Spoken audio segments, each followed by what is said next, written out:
Oh, how convenient. That AI technology, that's scary stuff. Oh, good morning. How was that meditation? Was that all right? Okay. Yeah, I am too. It's kind of scary. I took myself deeper than I meant to. Ah, well, it feels good to settle into the space this morning. Um, as Cindy said, I'm commuting back and forth from the Bay Area to do school, and I'm back here on most weekends to be with my son. And it feels like Tahoe's a bit weary as I came back into town this weekend. And not that that's necessarily bad. It just feels like winter is taking its time and giving us a little bit of reprieve as we're all probably still reeling from last year's abundance, I guess you would say.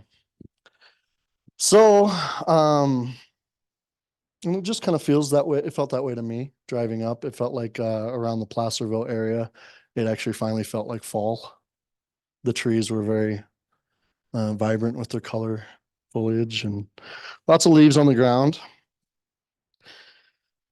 So it's okay to slow down. It's okay to take our time coming into this winter. Do we have any winter enthusiasts in here that are chomping at the bit? Yeah, now maybe. Yeah. Did you get out? Not yet. Not after last year. Yeah, I hear you. I hear you. Um, and actually, last year is the thing that spurred me into my choice to go back to school. I was like, it's not going to get much better than this. I had like 30 powder days last year. I'm like, if I'm going to miss a season, this is the season to miss. So, divine timing was all there. So I was sitting down last night trying to wrap my head around this talk and finalize it. And I just couldn't settle. I couldn't get into the space. And it was kind of nerve wracking. So I was like, I'm just going to put a movie on in the background, just something comfortable that's not going to, something I've seen a million times that's not going to distract me, provide a little ambiance and pull me into that space and I can focus on the talk. And I came across Miracle on 34th Street, which I've seen a million times. And I didn't think about it last night at the time. I was thinking about it this morning, how that movie really hammers home what my talk is about today, saying that life speaks to us. In the movie, if you is anybody not familiar with that movie? Everybody's familiar with that movie, right? Kris Kringle, in his being, comes into all these people's lives in the city of New York, and he speaks, life speaks through him to them. The main character, Maureen O'Hara's character, Doris, is a very stark realist. She's a very pragmatic, logical person. She doesn't want her daughter, Natalie Wood, to believe in Santa Claus, to believe in fairy tales, to go down that road of imagination because of her past traumas. And so throughout this whole movie, he inspires those around him to listen and kind of expand their minds, to tap into their inner children again. And it's a really beautiful movie. Um, so life speaks to us in many ways, and I thought that was kind of interesting that that was the movie that I settled on last night, um, and it really helped. Um, so I wonder. I understand that I'm not going to be sharing anything that isn't already known here today. You guys are all great listeners of life. You have years beyond me, most of you, and you've been doing this practice for a long time, listening to your life as it speaks to you through your daily actions, through your relationships, um, through your adventures, through your body, through your health. And, but I hope that I can at least inspire a little bit of remembrance or inspire you to ask a few more questions, maybe. Ask those questions. Because I feel like we kind of get stuck in comfort, and it's a good thing, but it can lead us into stagnancy. So keep those questions in your heart, send them over the mountain. Thank you again to Annie. Can we give One Voice a hand? Those, you guys, the music is really beautiful. It really is. And Peggy, thank you so much.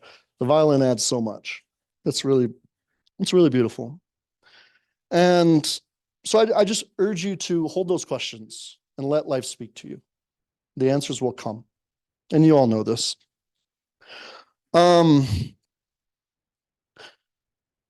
So I wonder, have you stood in awe of the path that is your life, the miracle that is your life lately? Ferris Bueller said in his Ferris Bueller's Day Off movie, life moves pretty fast. If you don't stop to take a look around once in a while, you might miss it. And that's true. For the most part, do you feel like life tells us to speed up, or do you think life tells us to slow down more? How many think slow down? Juliet's laughing because every time Juliet gets hurt, she's like, life told me to slow down. And I'm the same way. I have so many examples of life telling me to slow down.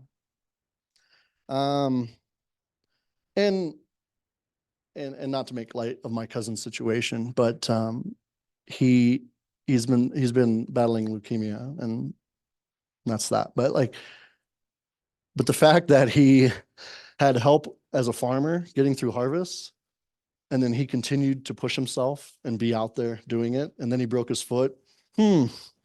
Slow down and focus on your body. And I probably won't share that with him, but he's a stubborn Midwesterner. Yeah. So have you stood in awe of your life? Have you, so you're on your path and you're maybe looking back at your life and looked at all the things that you've accomplished, all that you've done, everywhere you've been, every footstep you've taken, every decision that has shaped your life.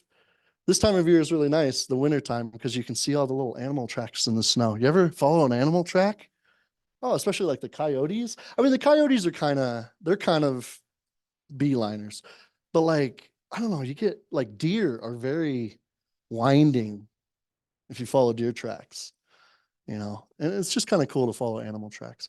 But I kind of feel like that's what we need to do sometimes, is look back at our tracks in the snow and just stand in awe of, you're here in this moment right now, and you've been guided the entire way, and you've made amazing decisions to shape your past and shape your life into being who you are now. And if you love who you are now, you honor each piece of that puzzle, each piece of that journey, even the tough ones, especially the tough ones, the tough people, the tough choices, the obstacles that you overcame. And it's, and I feel like we can come into complacency of oh, I'm not special. You are special. You're very special. Your life is sacred, and it's precious, and it's never existed before, and it never will again. And so it's okay to take a little stock and stand in reverence of it. I feel like we can do that a little more. And this time of year lends itself to that, because we're focused on people, right? We're focused on connection this time of year. We have Thanksgiving bringing us together. We have, the holiday season is just a good launching platform for doing some self-appreciation, some self-love also. So I like to think of life as a life coach. Has anybody ever been enlisted the help of a life coach? Yeah, many of us have. Um, and that's an interesting experience that I actually took on late in the summer. And it was very exploratory for me because each week the life coach would ask me, well, what do you want to focus on this week? And I had a hard time answering that question. I really did. And I chose to do more of an exploratory calibration of myself with where I was in life rather than like, I'm trying to accomplish this and get to here. I chose to do more of like an introspective, where each week I would ask those questions and my life coach would challenge me in them. And that's kind of what life does. Like we have a life coach living with us, within us, the entire time we're here. Um, I like to think of my soul as choosing to come here. It's very empowering. I chose to be here at this time. And in that choosing, my soul, I feel like my soul attracts to me situations and people and experiences and challenges that help me to expand into my next vibration. And that's just my lens. That's how I like to think about it because it makes it easier for me to wrap my head around and not be in victimhood. So that's what I choose to do. So I was just thinking about it on the drive up here. I was like, it's got to be rough to be my life coach, man. This poor, this poor spirit, like sending me lessons. Oh, it's got to be rough because sometimes we just don't hear. We just don't hear it. And I feel like with age, we're able to settle more and listen better. And these lessons keep coming. And if we don't hear them, they keep banging a little louder and a little louder. And I feel like it's our soul calling to us saying, hey, focus here. This is important. This is not who you are, or this is your gift, or this is the way. We got any Mandalorian fans out there? This is the way. Yeah. There's wisdom in that. And so my life coach, that poor spirit, um, had lots of lessons. And so life speaks to us in many ways. We have our family and friends, they speak to us. These are our nearest and dearest people. It's unity at the lake. It's your family you're born into. A lot of the times that they fall into a different category, but a lot of the times, um, your family can see you and help guide you on your way. Um, it's your soul family too, and that would be more like unity at the lake. All of you are my soul family. These are the people that you attract by your being, not by being born into it. And these are powerful people. Um, and it comes with some discernment. And hopefully you know who those people are in your life. Hopefully you know who's on your team. I did a lot of like cord cutting. I did a lot of trimming the last couple of years of who's on my team. And that's a tough decision. Those are tough choices to make.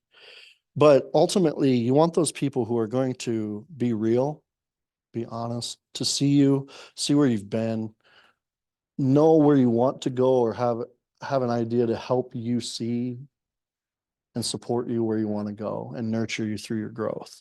Those are the people you want to be listening to. So that's really huge. And that's more of listening in real time. Those are people who are speaking real words to you. Whereas life speaking to you in the stillness is a little different. Obviously, we got to get quiet for that. But a lot of times our family and friends speak to us and we don't hear that either. And I think of things that my parents shared with me years ago that I'm just like, wow, I did not hear that when I was 22. And I'd tell my parents that, and they're like, yeah, we know. Like, they know. And I get to do that with my son now. Super. Life is full of gifts. And he is a tough nut to crack sometimes. I think he has a lot of his mom in him and me. So our bodies speak to us. I have a professor who's like in his 60s, and he was in a bad motorcycle accident years ago. And so he shares that story because he's an anatomy teacher, right? So he talks about it. And he talks about how he thought that was it was such BS that people could feel the weather in their bones. He's like, I tell you what, I knew it was going to rain today. I'm like, whoa, okay, that's cool. What a great revelation. So his body speaks to him, and all of our bodies speak to us. Our body tells us, are you overdoing it? Are you eating the right things? Are you doing too much of a good thing, too much of a bad thing? Are you getting enough sleep? Are you trying to be, we got any recovering people pleasers in here? Are you trying to be too much for too many people?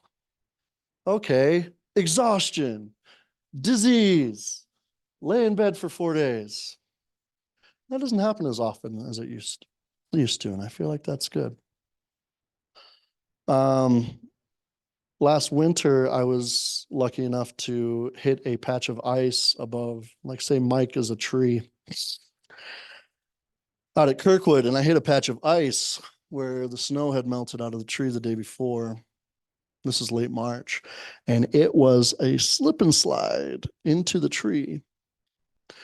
And I was on my back, upside down, head down. I'm like, I know there's a huge tree below me, and I'm going to crash into it. And I got turned over just in time to avert hitting my head and smashing my shoulder. I tore my AC joint, which attaches your clavicle to your acromion process of your scapula. It's quite common in skiing. But I, I embraced that healing journey, and I listened. And it was life saying, slow, like, be in control, like, have some, choose. To me, the lesson that really came through was choose wisely your next step, because I didn't do anything wrong. I just didn't see the ice, and I suffered, and it's okay to suffer, but I saw through, I saw the message. Um, and it led me into, applying to school and going back to school and choosing. I thought I chose pretty wisely, and it was good. So thank you, huge tree that destroyed me. Oh, and I couldn't disc golf for months. Oh my gosh, it's bad. Well, and the other thing that it taught me, I'm sorry, there's another lesson in that, is it taught me how sacred this temple is, our bodies. And that was the other thing that urged me into going into like a health field, a field of health, because I realized I can't imagine how it feels. I have a strong, healthy back. I have a good back, but like I can't imagine how it feels to not be able to function at even like 80%, day in and day out, to have chronic pain. So I want to be that change in the world. So that's another reason for that choice to go to chiropractic school. And that was a good lesson as well. So our family and our friends speak to us, our bodies speak to us. Everybody in your life is a teacher, whether you know them or not. Sometimes we have what I lovingly like to call teachers.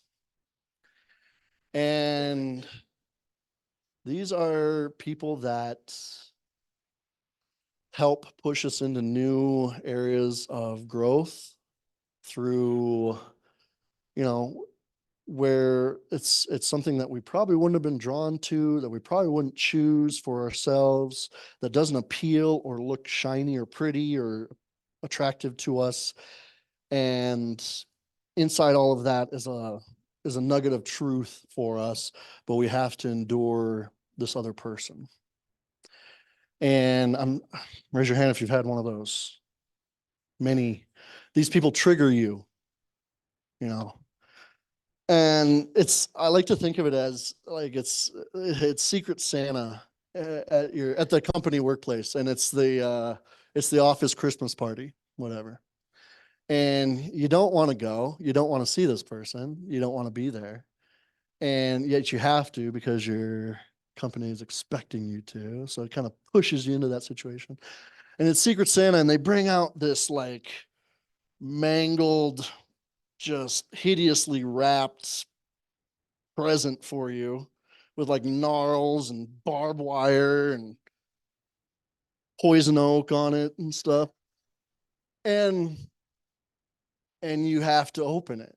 You have to pull off that all that wrapping gnarliness because there is that nugget of truth inside for you. You have to be able to you have to be courageous enough to show up, to endure, to open that present and get your gift, that nugget of truth.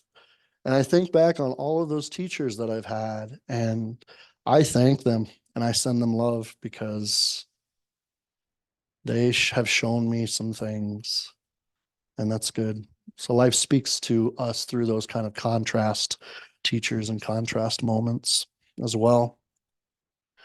And it's not always easy and it's not always fun. Oh, and that brings me to an idea or a quote from you guys ever seen What About Bob? The movie What About Bob? So What About Bob is a great movie if you haven't seen it. And you need a chuckle, you need a little laughter therapy. Bill Murray probably should have won an Oscar for this role. But anyways, he is talking to the daughter of the psychiatrist anyways, and he's like, I just treat people like telephones. Like if I meet somebody who doesn't like me or whatever, I just say, okay, Bob, just don't break the connection, just hang up and try again.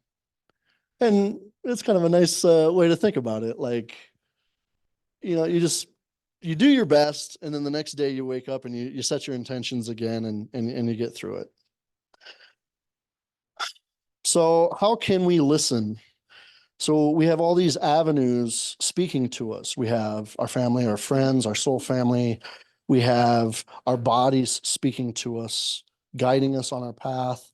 We have our contrast teachers. Um,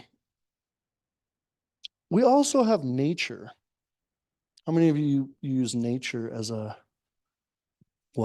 conduit, I guess you'd say?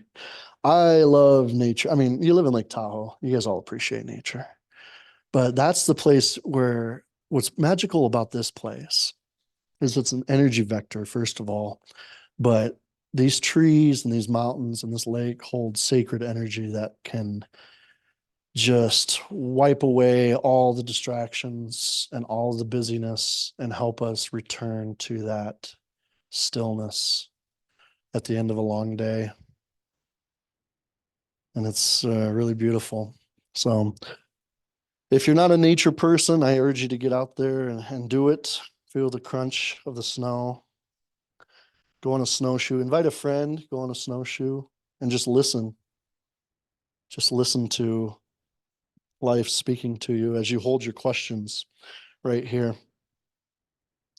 So what's important in the listening? We have to be courageous enough to ask the questions.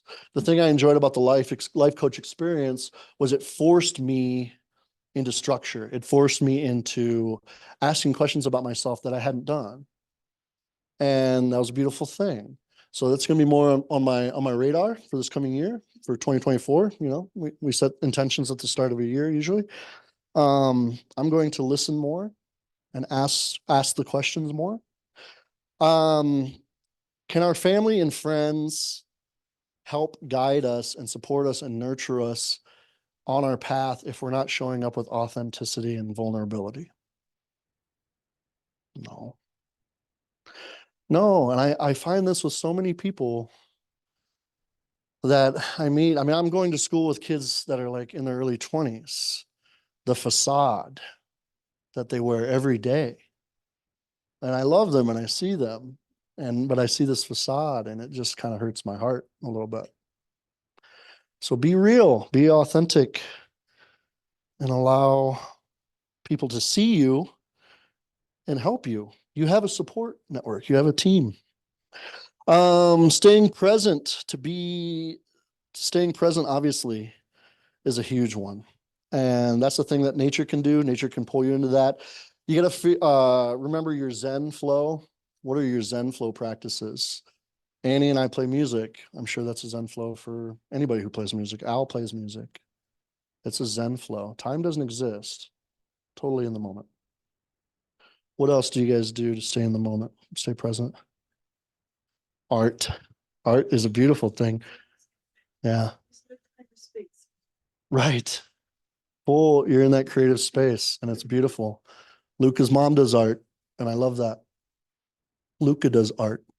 I just ordered, it was the easiest Christmas presents I've ever done this year. I ordered an apron for my mom and a coffee mug for my dad that had Luca painting on it.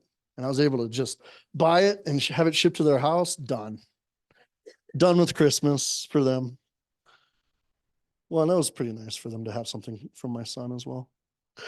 Um, yeah, and then I guess the next thing would be in listening is be bold. Be bold in your questions. Be courageous in them. Ask the hard questions. Especially if life is nudging you in a certain way. How, or what, or how, or why, or ask those hard questions and listen, and it will speak to you and guide you. And then take courageous steps. I bet each one of you on your life path right now, if you look back, you could pinpoint probably five gaps in the cliff where you had to take a leap of faith and do it. And there was no turning back. And you had to do it and honor those challenging steps. And you guys all know this, you're Unity people. Listen to your heart. Trust your heart. Your heart knows. And it will guide you. So life is speaking to you through many, many conduits. And I hope that you are courageous enough to listen and step into your newness. So thank you guys. I appreciate you.